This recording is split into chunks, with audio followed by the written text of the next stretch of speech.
Sebelum kena COVID dia sudah minus. Kena COVID tamat riwayat. Karena dia ekspornya itu 370%.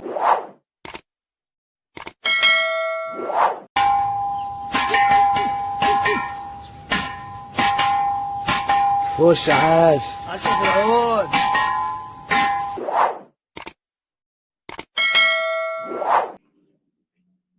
Nah, silakan sekarang yang mau tanya jawab boleh nih, mau tanya jawab. Nanti kita ambil dari IG, dari Zoom, dari IG-nya Pak Mindi gitu ya, dari IG saya. Ya. Oke. Yuk silakan. Ada yang ingin bertanya? Izin tanya, Pak. Oke, siapa Santi ya? Bu Santi ya. Saya catat dulu. Biasanya live-nya Jumat Sabtu Minggu Pak Diki ya. Oke, siapa lagi selain Bu Santi? Wait, ada bunyi. Sebutkan namanya siapa? Saya Java Sena. Apa? Java Sena. Jai. Ada lagi? Oh, ini suaranya kotor apa nih?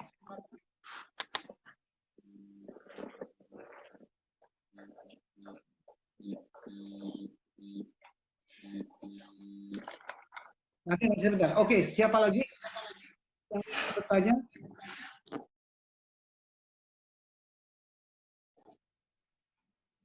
Bu Mia, Pak J. Oke, kalau tidak ada, saya akan dengan dua dulu saja penanya. Kelihatannya baru dua ya. Oke.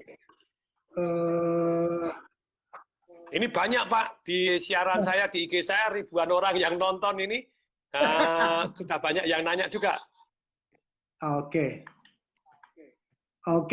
Mungkin dari penanya dulu, Bu Mia, volumenya boleh di... Oh, Terima kasih Pak Tung, terima kasih Pak terlalu Mindi. keras. Bu Mia terlalu keras, terlalu dekat. Terlalu keras, terlalu dekat.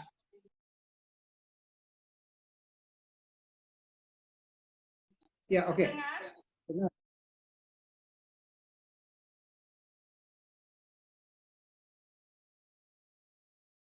Pak Tung, terima kasih banyak. Kursus Bapak tahun 2003 di Singapura. Pak, tadi Bapak bilang cash is the king, terus kita disarankan untuk menghadapi cetakan duit 600T, tentunya nilai rupiah akan terdevaluasi.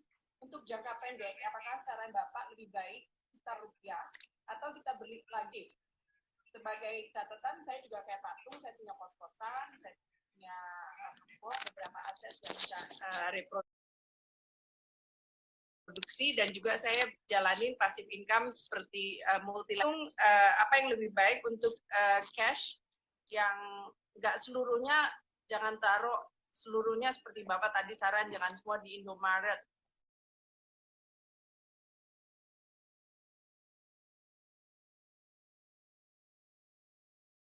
Nah, apakah lebih baik rupiah itu di-convert dulu, bakal turun lagi nilainya? Mohon saran Pak Tung.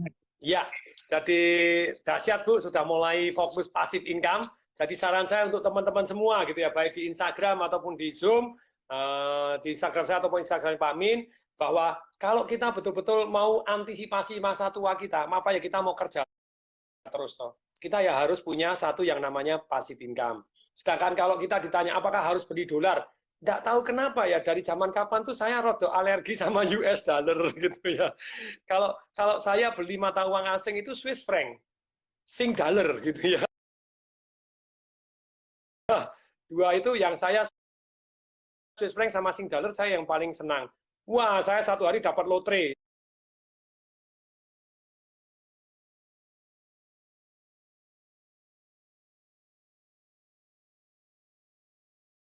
Satu hari ternyata Swiss franc naik 40%, ya oke makasih aja gitu. Terus kemudian yang namanya siklus properti itu biasanya 4-5 tahun terus naik lagi. Bumi gonjang-ganjing naik lagi. Perhatiin ya, misalnya tahun 97, 98 rontok, Anda meledak. Saya beruntung, 2002 saya beli properti saya yang pertama itu ya.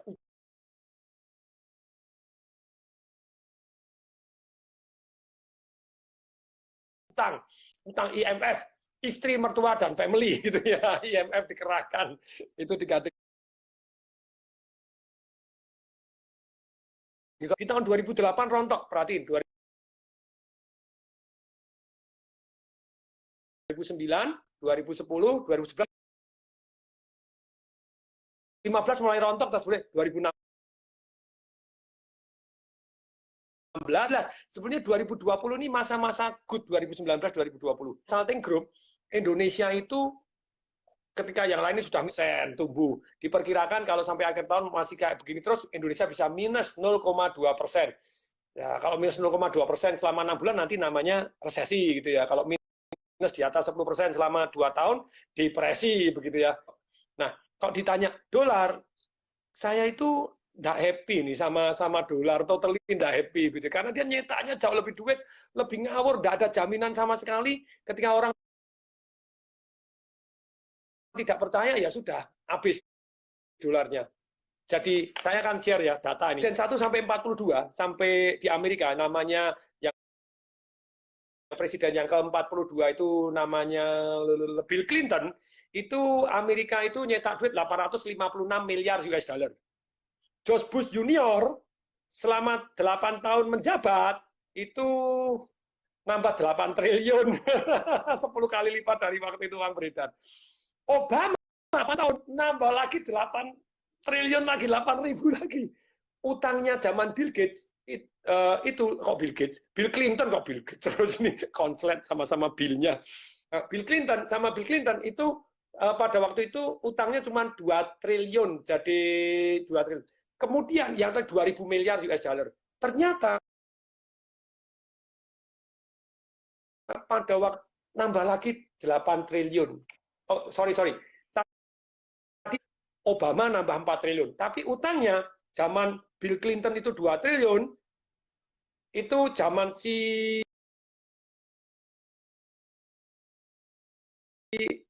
George Bush Junior nambah 8. Terus kemudian Obama nambah lagi 8 triliun. Utangnya sudah 20 triliun lebih itu, 20.000 miliar, 20 ribu miliar lebih. Nah, dengan uang beredar seperti itu, betul-betul in God we trust. Dan dia problemnya apa? Dia buat perang melulu.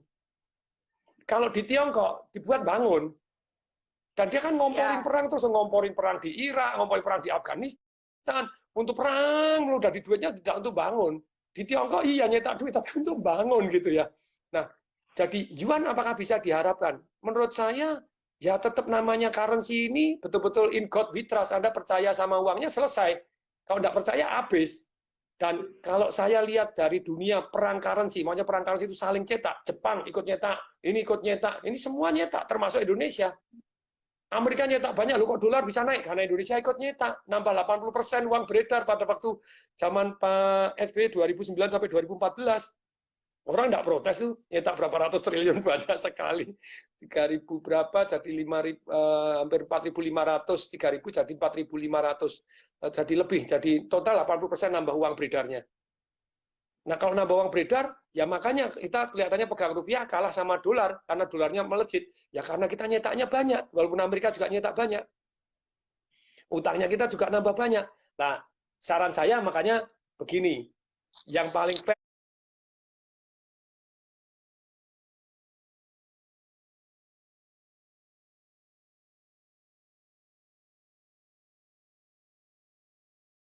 Bu, uang ini tetap kalau saya menganut saya.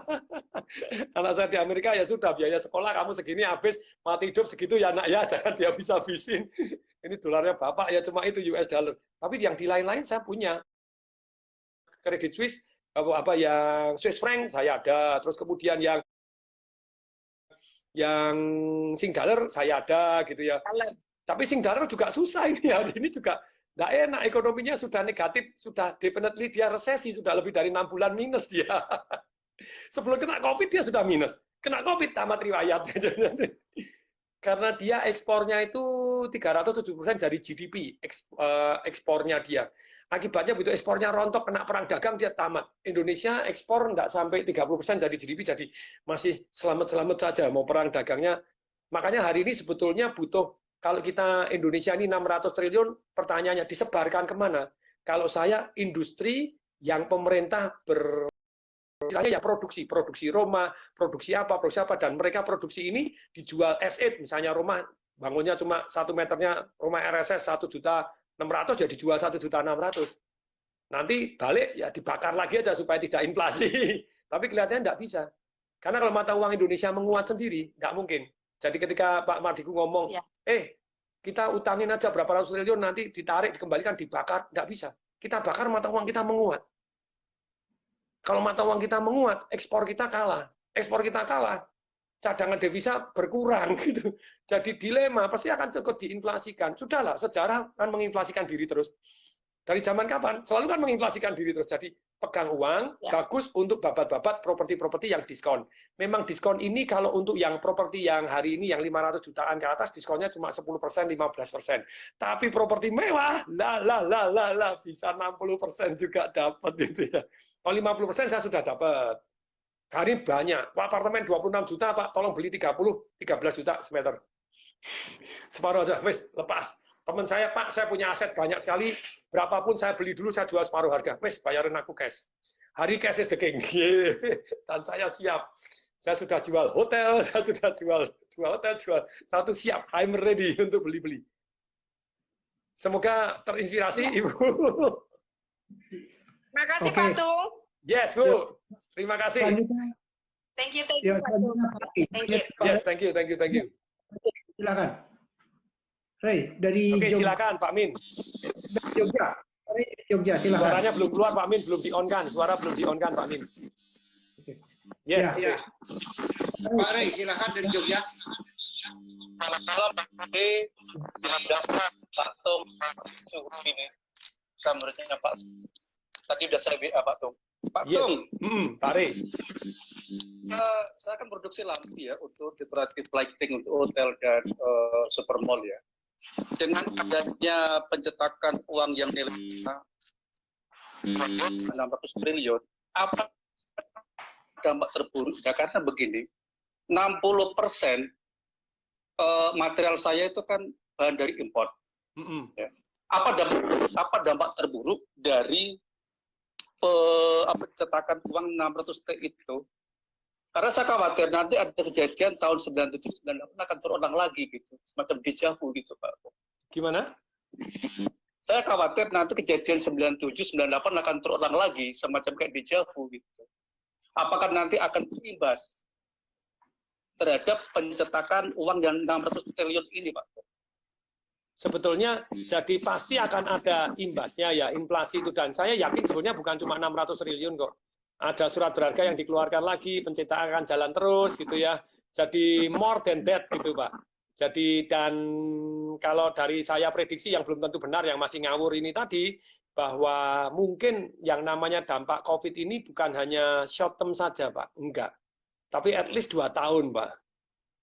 Jadi secara ekonomi untuk comeback itu bisa makan waktu 2 tahun. Tidak semudah itu untuk bergerak karena dunia masih bumi gonjang-ganjing.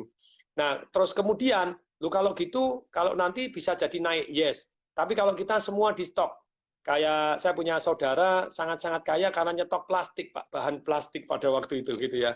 Jadi pada waktu di bumi gonjang-ganjing 97-98 orang lain miskin, dia ketambah kaya. Karena plastik dia stok biji plastik jadi banyak, jadi karena dia produksi jadi boom, wah harganya melejit. Dan hari ini apakah semudah itu? Belum tentu.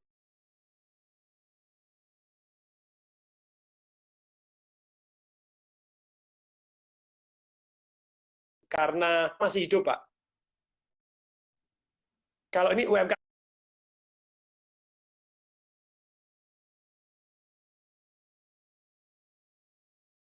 tamat, Pak. Nah, UMKM tamat, perusahaan yang jualan online itu ya. Contohnya, saya punya saudara di Solo, Pak, dekat itu, namanya jualan ayam Pak Brewok gitu ya. Saya bilang, kalau kamu diskon 50% masih untung enggak? Dia bilang, ya masih untung tapi tipis. Ya sudah toh.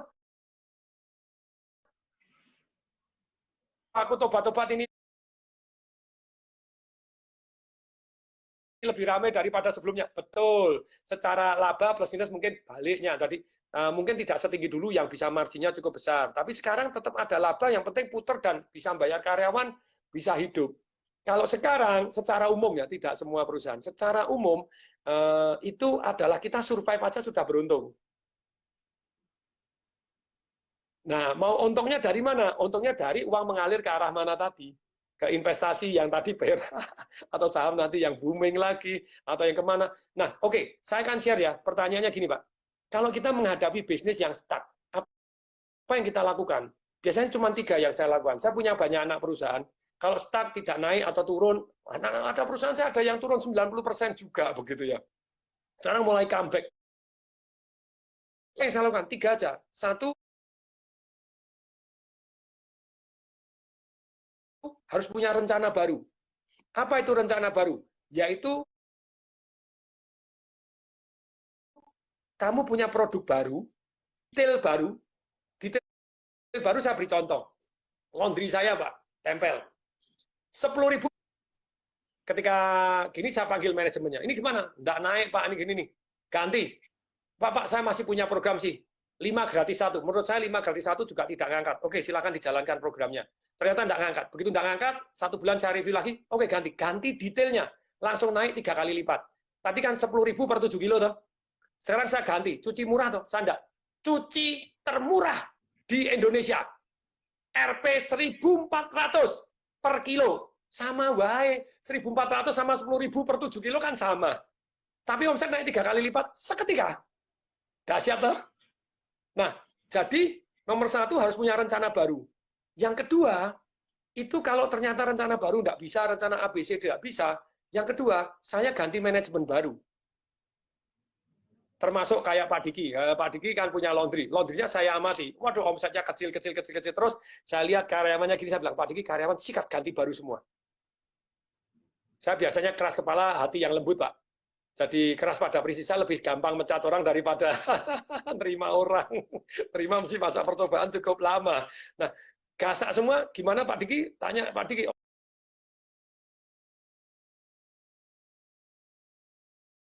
Omset. Ini Pak Diki biar ngomong nih, Pak Diki, ayo. Karena ini kisah nyata kan gitu ya. Jadi manajemen baru, orang baru, sikap baru aja seger. Naik berapa kali lipat Pak Diki laundry-nya Pak Diki? Saya 2 kali lipat, Pak Dung. Nah, sungguh menarik. Ganti orangnya. Padahal waktu saya suruh ganti, Pak Dikinya alot-alot. Kita bina dulu. Loh, saya orang yang sabar, Pak. Tapi kalau misalnya tidak bisa bina, ya langsung binasakan. Karena cari orang yang tepat daripada lebih baik dapat orang yang tepat. Didik ya boleh, tapi kalau tidak bisa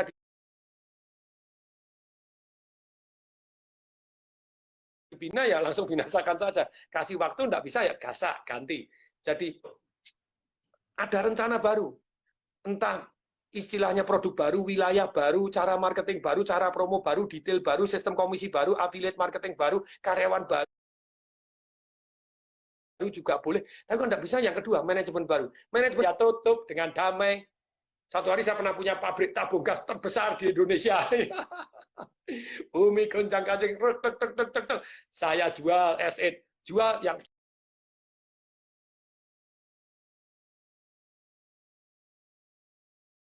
saya buat lagi. Wah, lumayan. Pak JK mengeluarkan bahwa di stop tabung gas 3 kiloan. Aduh, disuruh 2. Yang kedua nyogok untuk dapat order, saya juga tidak mau. Jadi 2 saya tidak mau, tutup aja gitu ya. Dijual tidak laku, saya tutup. Jadi ganti perusahaan baru. Saya nutup perusahaan udah belasan gitu ya. Di buku saya Work Less and More tuh saya tahu perusahaan ABCD yang saya tak tutup begitu banyaknya. Tapi jadi sekali lagi untuk Pak Ray, jadi bisnis Anda ya itu tadi, kalau masih bisa ya rencana baru, nggak ada ya manajemen baru, nggak ada lagi ya wes, ganti perusahaan baru. Jogja, saya senang sekali karena saya punya banyak perusahaan di Jogja, Pak. Saya di Jogja ada toko buku, Pak, Togamas, sering buku beli sana, Pak. Terima kasih. Sering, anak saya. Diskon seumur hidup, keren. Dan 3 kali itu toh. Ya. Ya, jadi ada 3. Terus kemudian di Jogja itu saya punya banyak partner, Pak. Jogja City Mall, Pak.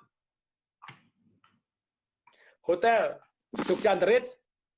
Sleman City Hall. Yang Pak Keno, sahabat saya itu Pak Tung. Yes, Pak Keno itu adalah murid saya Train for Payu Walk Trainer. Pak SBY yang Sugiarto Budiman dari Yogyakarta itu juga murid saya. Terus kemudian itu, terus Queen of the South juga. Parangtritis. Yes, nah itu jadi seru. Sleman City Hall yang isi lampunya saya Pak Tung. Wow, terima kasih Pak Rey. Ya. Muridnya Pak Tung ini, saya. Oh, Pak Rey itu yang punya apa Pak buat patung kuda besar bagus itu. Besar, betul. Wow, keren. Ya, patungnya hebat sekali Pak Rey. Ya, saya dapat foto-fotonya. Akhirnya lihat wajahnya Pak.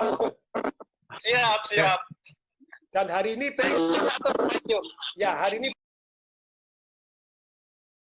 please belajar Marketing Revolution, karena Marketing Revolution itu buku seru sekali, dapat testimoni Pak SBY, ikut bantu menang 1 putaran, tapi gara-gara itu saya tidak jadi menteri gitu ya, karena dianggap anteknya Pak SBY.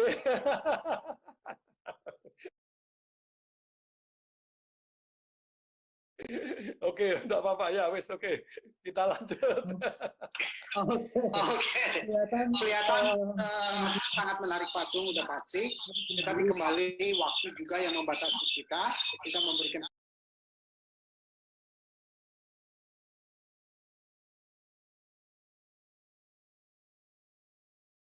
kesempatan sambil utak-utik ke satu penanya terakhir. Sambil siapa yang mau transfer kita tunggu. Buat patung. Aja kodenya kapan gitu teleponnya. Oke. Siap ya. Boleh sampaikan di WA Pak. Sampaikan di WA Pak Rey ya. Termasuk peserta aktif Pak Rey ini. Oke, saya berikan kesempatan satu penanya terakhir. Boleh? Ini yang IG nanti kita lanjut deh, tanya jawab, saya jawab secara pribadi di IG gitu ya. Sekarang Zoom-nya mau bubar ya, wes kita pertanyaan melalui Zoom dulu. Ada banyak pertanyaan Pak di IG saya Pak.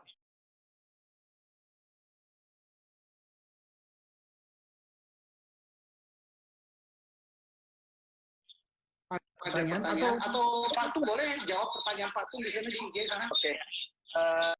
Malam Pak.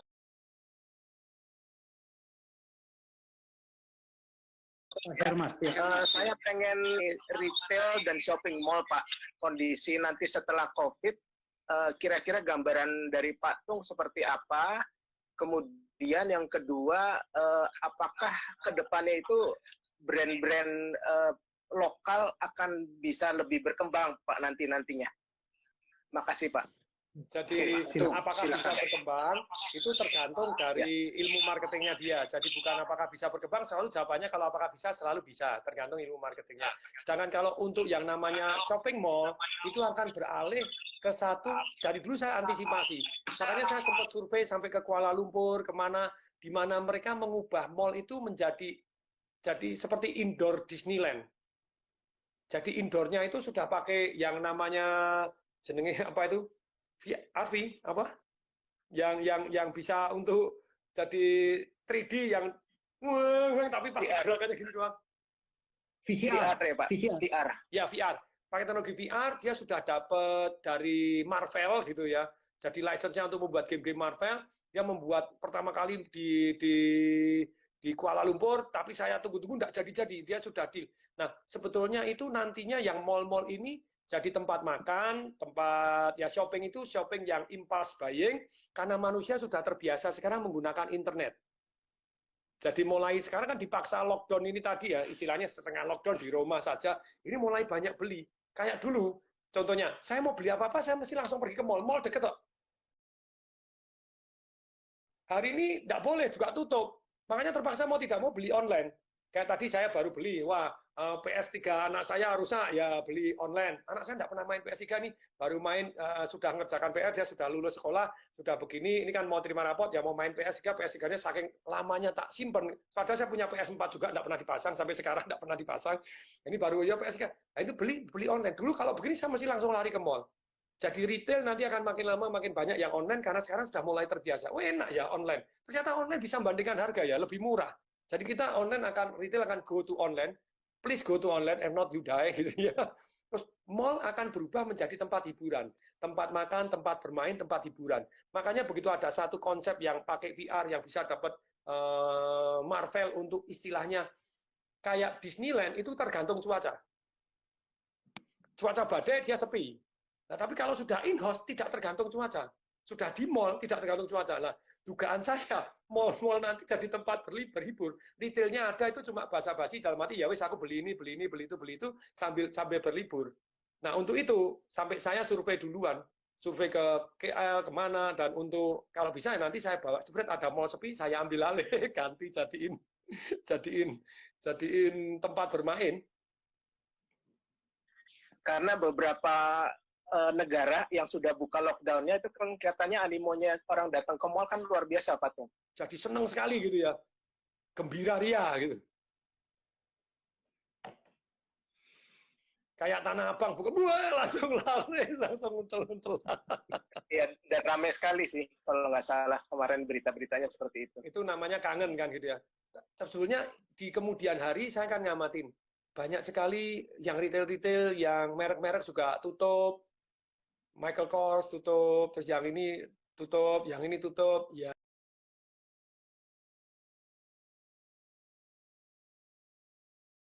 Laris gitu ya. Ketika mau laris, gedung bioskopnya itu berpengaruh sekali. Sungguh luar biasa loh dulu gedung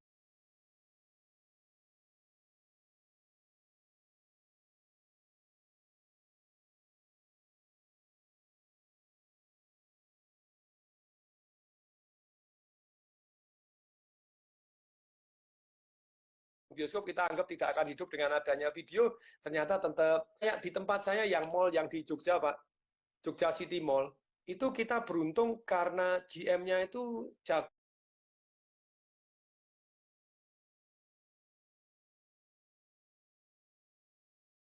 untuk mengadakan acara ke acara, Pak. Terus kerjasama sama militer, pameran tank. Jadi tank diadain, jadi orang-orang desa datang nonton tank ikut belanja. Besok tank sukses, pameran helikopter itu ya Pak Re tahu ini yang dari Jogja. Pameran helikopter itu jadi beruntung itu mallnya itu GM-nya top. Jadi dari acara ke acara. Jadi kalau hanya mall saja tidak ada acara, ya oke, mungkin tadi kangen doang. Setelah itu bersaing dengan mall yang lain yang pinter ngadain acara, ya menang gitu. Oke, makasih Pak Tung. Yes, terima kasih. Oke. Sebentar Pak Tung, tak screening mungkin ada sesuatu. Saya lihat di chatting di sini tidak ada yang istimewa, pertanyaan masih sama. Pak Min, tolong mute-nya di on dulu, karena belum di on suaranya tidak dengar. Ya. Oke. Saya lihat beberapa teman yang di sini kelihatannya tidak ada yang bertanya, kemudian juga di chatting juga masih pertanyaan yang lama.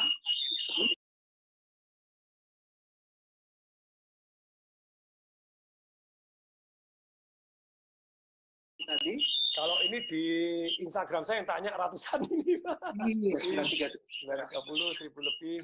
Kalau totalnya ada kiat terakhir Pak Tung kira-kira ya buat teman-teman yang hadir di sini,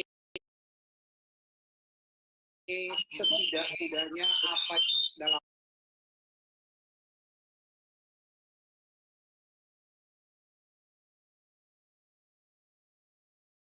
ajar paling mudah itu tentunya applicable ya, sehingga mereka juga bahwa shopping mall itu sudah bergerak.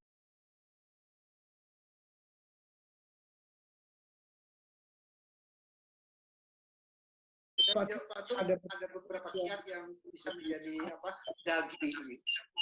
ya, jadi saya ulangi ya, Anda kalau yang kondisi miskin sekali, beranilah minta kepada pemerintah 10, 222, 10 itu Kemensos, kalau Anda tidak bisa makan, jangan ngerampok, jangan nodong, minta aja dikasih yo, gitu ya. Pemerintah ngasih Anda makan. Kemudian yang menengah, tentu saja kalau Anda ini jadi maklar,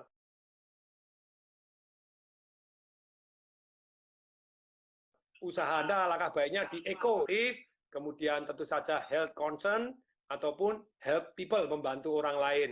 Dan go online.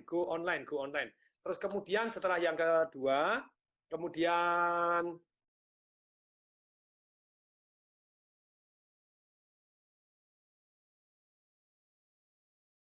Jadi tentu saja kalau Anda ceritanya itu mau jadi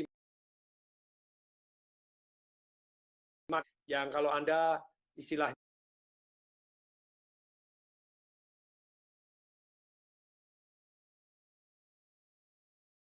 apa yang namanya makelar, tapi makelar yang terbaik. Misalnya kalau saya tidak punya duit, terus saya punya duit, nah tentu saja kita bisa jadi makelar properti. Makelar ada yang dapat, makelar itu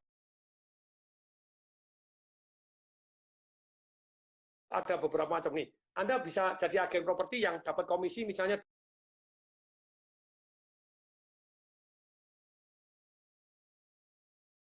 2%, 3%.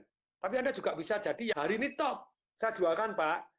Kalau laku, Bapak tidak usah ngasih komisi. Mereka mau. Atau sampai Pak, sekarang diskon berapa paling dalam, Pak, paling dalam. Oke, misalnya, oh saya diskon 60%, misalnya harganya 1 miliar jadi 400 juta. Anda bisa jual 500 juta. 500 juta itu berarti 25%.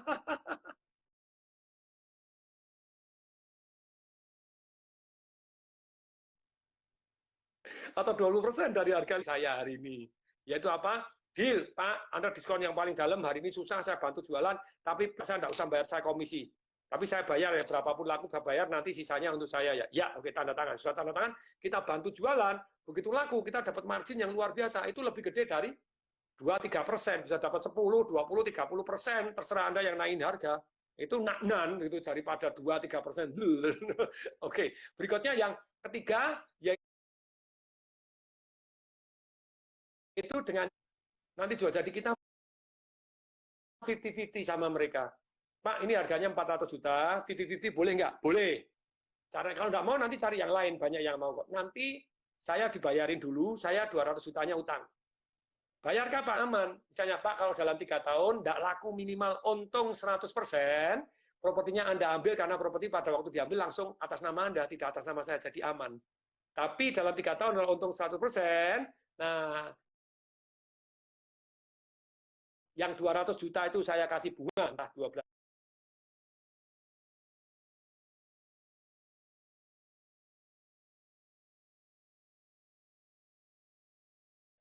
Boleh, atau lebih dari 100% kalau Anda diskonnya 50. 50 3 tahun dapatkan kesempatan untuk mendapatkan profit yang luar biasa, tapi 3 tahun kemudian. Nah, terus makelar tadi, makelar yang Pak tidak usah ngasih komisi, saya bantu harganya naik. Itu yang Anda menengah. Kalau Anda yang di kaya, yang 2 perusahaan untuk aspal sudah 1. Ini sudah mulai banyak perusahaan-perusahaannya.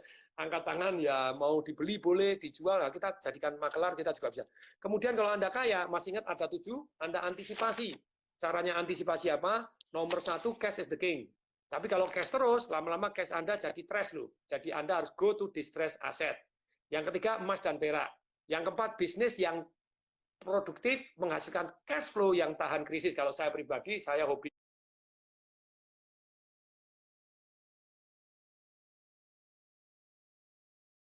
laundry.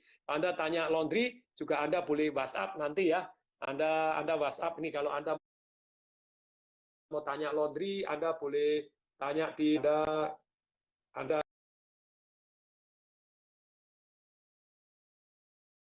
ada silakan. Ini Pak Herlambang, ini partner saya. Pak Herlambang ya. Hanya 3 kali, terus kemudian 7434. Nah, ini posting. Nah, ini silakan Anda. Nah, ini Pak Herlambang. Nah, terus kemudian ini tadi. Jadi itu menurut saya bisnis yang anti resesi. Kemudian berikutnya, kemudian setelah keempat, yang kelima, lihat antisipasi uang ini mengalir kemana, termasuk peraturan pemerintah ini lagi kemana sih yang lagi in. Yang keenam, tentu saja kita harus satu melakukan ya tadi. Yang keenam apa tadi Pak Diki? Yang keenam adalah kita soal peraturan pemerintah, kita melakukan satu yang namanya high value skill. Kita belajar hal-hal yang penting dalam kehidupan ini apa yang Anda harus high value skill. Berikutnya, yang ketujuh, ingat harus aset alokasi. Anda tidak boleh tunai semua, karena tidak ada yang namanya pasti, tidak ada. Yang pasti itu cuma katanya ya mati itu pasti gitu ya. Yaitu hukum alam ciptaan Tuhan. Jadi yang pasti itu sebetulnya perubahan itu sendiri, Tuhan sama hukum alam ciptaan Tuhan. Tuhan. Itu yang pasti. Hukum-hukum alam ciptaan Tuhan dan iman kita bahwa Tuhan yang kita menjadi lebih baik kok. Apapun yang terjadi dalam kehidupan ini. Bereaksi semata. Yes, Pak Min. Baik, terima kasih Pak Tung. Terima kasih Pak Tung atas sharing yang luar biasa. Saya yakin sekali inspirasi yang banyak sekali, baik yang pendengar di Zoom maupun merupakan hari yang bagus sekali, tanggal 20 bulan 5 tahun 20. Mari Bapak Ibu semua kita berikan jempol bersama-sama atas sharing Pak Tung yang luar biasa untuk bercerita hari ini. Makasih Pak Tung. Terima kasih semua. Yes. Thank you semua. Ayo, terima kasih. Semoga bermanfaat, dahsyat. Saya tunggu Anda yang mau nyumbang, please segera sumbang. Anda akan mendapatkan hadiah, gitu ya. Nanti akan diputus. Yes, mau nyumbang berapa? 100.000, 200.000, 3 juta, 10 juta, why not? Karena semuanya akan disumbangkan oleh Pak Min, gitu ya. Ayo kita berbagi. Nanti akan diinfo di grup, bukan di grup Pak Tung juga tahu. Yes, oke. Terima kasih semuanya, dahsyat. Oke, mohon maaf apabila ada yang salah, mohon maaf lahir dan batin. Semoga bermanfaat